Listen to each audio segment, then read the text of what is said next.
and welcome. I'm Vita Flores from the League of Women Voters of the Bay Area. Thank you for watching and listening to this candidate forum.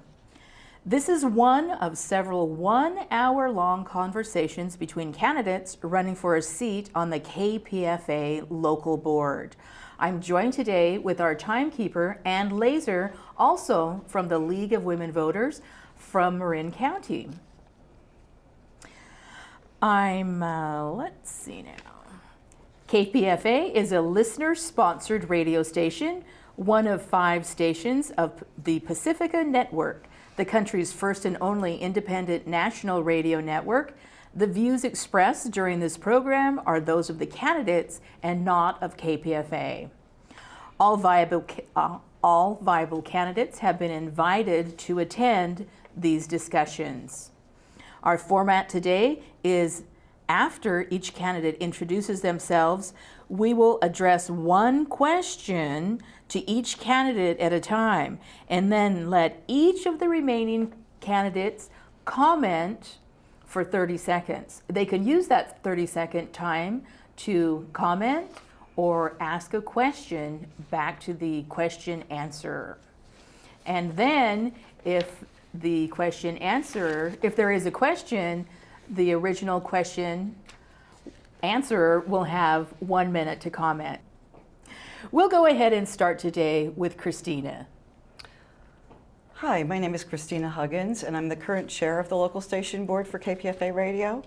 And I'm doing this work because I've listened since I was 16 and I love the radio station. And we currently have a wonderful board that pretty much we get along very well. We're respectful to each other. Thank you. Aiko. Okay, my name is Akio Tanaka, and I'm on the board currently, and I also served as a secretary of the PNB in 2017. Thank you. Thank you. Craig? My name is Craig Dunkerley. I'm from San Jose. I currently serve as a facilitator on the KPFA Community Advisory Board. Thank you. We'll start the questions with Christina. What is your understanding of independent journalism? Do you think rules around independent journalism require the board to remain out of editorial decisions around news reporting? Why or why not? Well, I believe that, I know that the bylaws state that we're responsible for making sure that the programming sufficiently lives up to our mission statement for KPFA and lives up to making sure that the things are covered that are supposed to be covered. So essentially, we don't deal in micromanaging the programming. We make sure that the programming lives up to its commitment of providing the community the kind of political and social commentary they have, and independent journalism is critical for that. But the special thing about KPFA is we have no corporate underwriting, no corporate sponsors, so that our people can say what they want without getting a phone call from some corporation saying, what you said it's a problem for our sponsors or whatever. It's an intrinsically important element for KPFA radio. Thank you. You're welcome.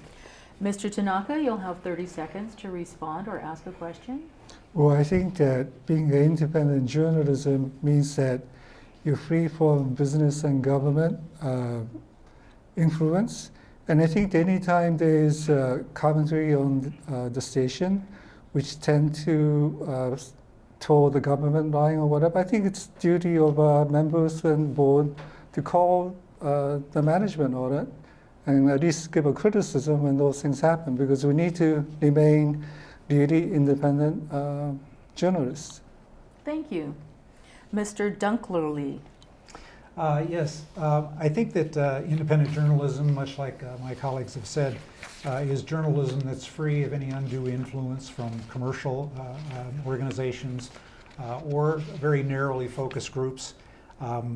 Our bylaws do ask us to, as members of the LSB, to be sure our coverage is accurate, objective, and as complete as possible. Independent journalism is truly and at its best is a tall order, but it's always one that we should shoot for. Thank you. Mr. Tanaka, the next question is for you. What makes KPFA Pacifica unique when compared to other listener-supported media? Well, I think the fundamental difference that KPFA has from the beginning was the name Pacifica is for peace. It is mainly set out to make sure that people are informed about that we had to strive for peace. And I think that is something that we strive for. And aside from that, the listener-supported model assures that we don't have any undue influence in carrying out that mission. And so I think that unifies us as far as what our mission, what our station is about. Thank you. Mr. Dunklerly, you have 30 seconds to respond. All right. I think KPFA is unique in a wide variety of ways, but as founders of the listener-supported radio format and model, I think that's one of our greatest achievements or contributions to media. And because we are independent and of all commercial support, we can be free of any undue influence from them. I also think we're unique, much as Akio mentioned, because we focus on prioritizing social justice and promoting peace. Thank you. Ms. Huggins? Yes. Thank you. Yes, I believe that I'm in concert with my two fellow board members here, and that what makes us unique is our emphasis on peace, that we have a definite emphasis on peace, and we're against racism and against sexism, and which to me dovetail with peace.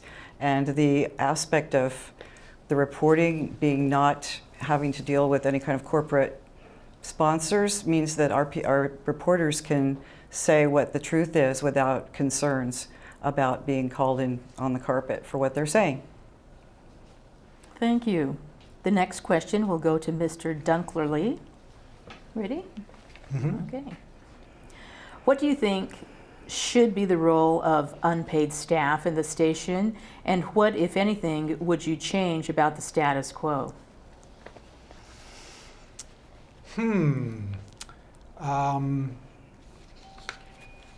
Unpaid staff is actually another unique feature of KPFA. About 90% of our staff is non-paid staff. This, I think, gives us a much closer relationship with the community, which is one of the ways that we're different from some other public radio stations. That and because of our independence and our lack of corporate sponsorship, we're also much more open to cutting-edge thought and the expression of unpopular views. The unpaid staff is really the lifeblood of KPFA. The whole organization works as a team. We have paid professionals for positions like general manager and program director and so on. But our unpaid staff are all of the many sort of worker bees, perhaps you might say, that really help the station function, that make the station what it is. Thank you. Ms. Huggins, 30 seconds. The unpaid staff are a treasure, and I think the reason KPFA is so successful is because it has such great unpaid staff who are doing programming, along with the paid staff. They work together really well to basically make a really good structured ability to put out news in an excellent way. Thank you. Mr. Tanaka, 30 seconds. Yeah, I think that unpaid staff, just by the very fact that they come and work unpaid, means that they're dedicated and they're very, very involved in the issues that are being on the program. And I think that speaks for itself, that they are a very, very valuable resource for us.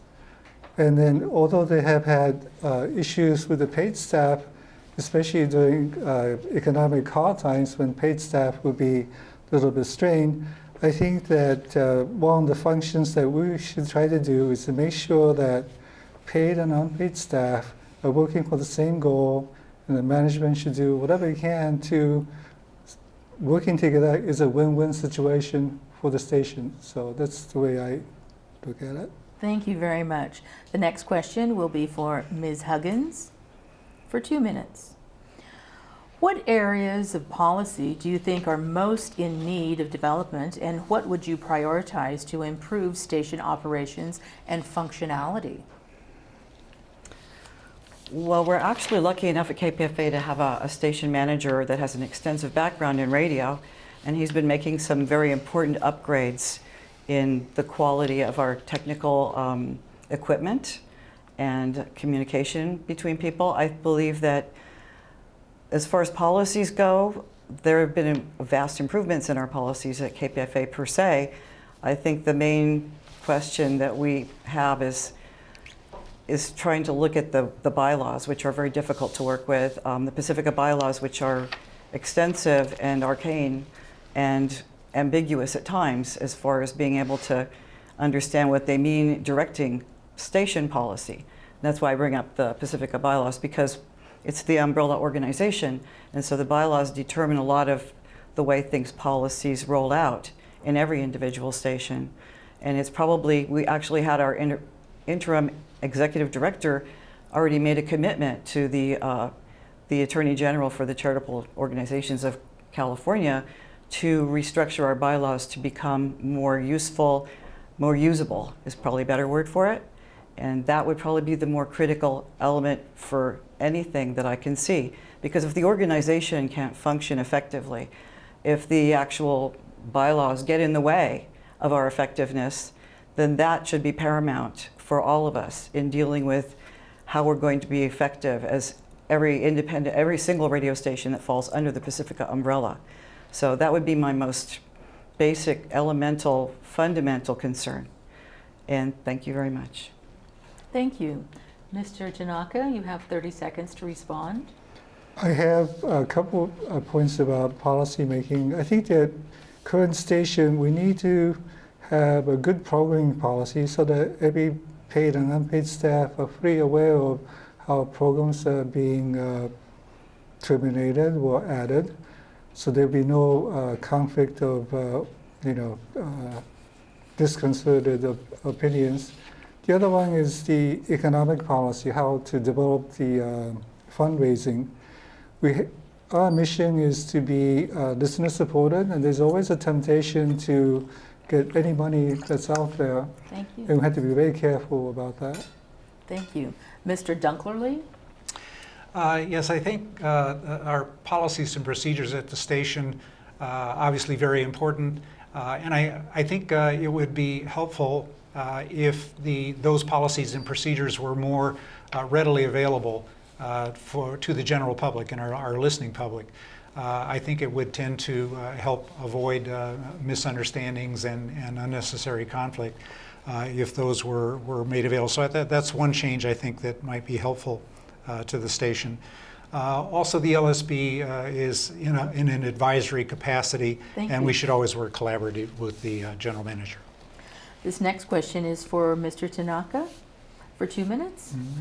In 1999, one of the issues which fueled the crisis was the consideration by the then National Board to sell one or more of the Pacifica stations. Do you consider selling one or more of the 5 Pacifica stations as an option to resolve the financial problems? Why or why not? Well, I think that is a totally a difficult question to answer, because obviously that's be the last thing that we should consider is to sell any of our stations.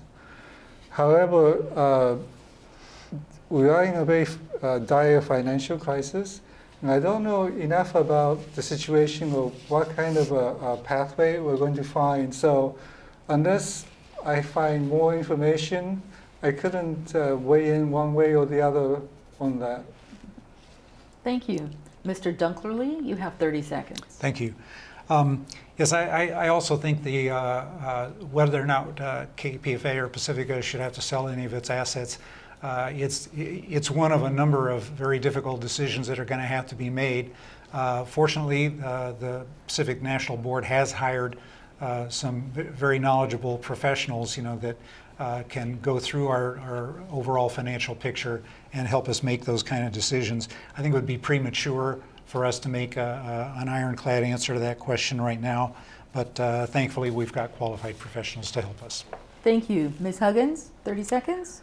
I'm currently opposed to selling any of the stations. I believe that there are other options available.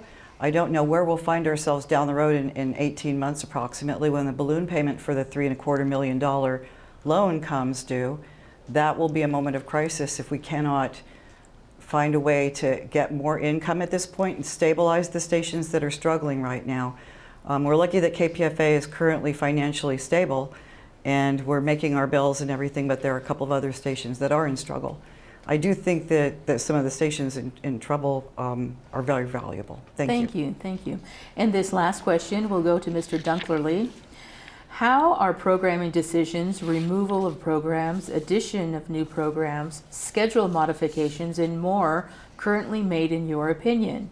What criteria should be used to make programming decisions, determine what new programs get selected and what programs get eliminated, how present programs might be changed? Yes, there are a number of things that I wrote down that I wanted to go over. First of all, I think our listening audience, their views and opinions on our programming are extremely important. Part of the function of our Community Advisory Board is to seek that input, to get that input, which we can then pass on to the local station board and management. So that's very important. I also think it's important that our audience know about impending decisions on any significant changes in the program. I think this would help to avoid unnecessary misunderstandings or conflict. I was very interested in a show that was canceled in the last year or so. So I paid very close attention to the local station board, the current board's investigation into that. They did determine that the station does have fixed policies and procedures for dealing with programs like that. They also determined that management did follow those policies and procedures. That said, I think it would be helpful, again, if those policies and procedures were posted on the website somewhere so that audiences could see what they are and have a better understanding what sort of program guidelines and policies and procedures the management follows. I should note also that the LSB only has an advisory role, so management is actually tasked with the responsibility for making these decisions. We have a certain oversight responsibility. And I think it's also helpful to keep in mind that when it comes to the details of these personnel matters, that various federal regulations make it impossible or illegal for the management to share those, partly out of respect for the personnel's privacy. Thank you very much. Ms. Huggins, you have 30 seconds. I completely concur with what my fellow person here is running said. I think that it's good to have input from the community. I know that there actually are policies and procedures that they're delineated in the Pacifica Employee Handbook. I know it's electronically available, but I'm not sure if it's posted anywhere. But that's something that I'll ask about and see if it is not posted, that it will be posted, so that people can have a deeper understanding of the way these decisions are reached. Thank you. Mr. Tanaka? Yeah, I think that this issue came recently with the cancellations of Guns and Butter, and other people are concerned about that. And it was two unfortunate things that happened. There was a very, very concerned group of listeners who objected to one particular program. And then a conference, a discussion between Bonnie and Quincy, the GM, instead of diffusing the situation, I think it became more contentious, and that's the reason why the situation ended up the way it was. But thank you. Thank you. Before we have our closing statements, I wanted to let you know that ballots will be mailed on August the 15th and need to be returned by October the 15th. Please visit elections.pacifica.org for more information on the KPFA election. We'll have the 1 minute closing statements in reverse order, so we'll start with Mr. Dunklerly. All right. Thank you. My name is Craig Dunkerley. I'm part of a coalition of candidates called United for Independent Radio, and we're running to be on KPFA's local station board. Our focus is on setting aside differences. We have them, but we think it's important to set those aside and sort of keep our eyes on the prize, work together to ensure the financial health of Pacifica Network and preserving its core mission of speaking truth to power. More information about that can be found on our website at unitedforindependentradio.com. Personally, I've served as facilitator of the KPFA Community Advisory Board. I've also helped advise the local station board on parliamentary procedure. I have many years of experience in training and mediation, conflict resolution, and also I have a background in financial planning. Being from San Jose, I can also add a little more geographic diversity to our board. Most of my personal activism has been in the area of getting money out of politics. Thank you. We live in dangerous times, and I hope you'll consider voting for Craig Dunkerley. Thank you. Mr. Tanaka? Sure. My name is Akio Tanaka, and Pacifica is facing an existential crisis right now, just at the time when our community needs us the most. And I don't have an answer to an immediate crisis, but to work toward a solution, I think that we need people who are willing to put in the time and work together. I'm a retired electronic engineer, so I have the time. And in 2017, I was secretary of both the PNB, the National Board, and the Audit Committee. And so I'm familiar with the workings of both the local and national board. I think I can still bring something to the table, and I'm willing to give it another try. Again, my name is Akio Tanaka, and I'm running with other people on the United for Independent Radio. Thank you. Thank you. Ms. Huggins? My name is Christina Huggins, and I've been a listener since 1965 of KPFA. I was formerly first executive vice president of CWA Local 9415, which is out of Oakland, California. I was on the Alameda Central Labor Council. I've been on the Marin County Labor Council many moons ago. I've been on the board of San Quentin, which it's called the House, which helps people who are coming to visit people at San Quentin accommodate them, and it takes care of their children when they go in. I did that for a couple of years.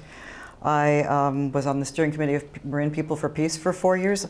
I have a lot of peace work. I've done work on the Free Chile movement with prisoners that were tortured, and we brought back their stories and stuff and told them here. KPFA is a vital resource, especially at this point in our country where we're looming towards fascism. It's a very scary time, and to have an independent news outlet such as KPFA is a treasure. Thank you. I'm Vita Flores, and on behalf of myself and Ann Laser from the League of Women Voters, we'd like to thank you for joining us this evening. You can find other candidate forums on our website. We hope that you enjoyed this conversation. Please visit KPFA and watch or listen to the remainder of the candidates' conversations. The views expressed during this program are those of the candidates, not of KPFA. Thank you for joining us.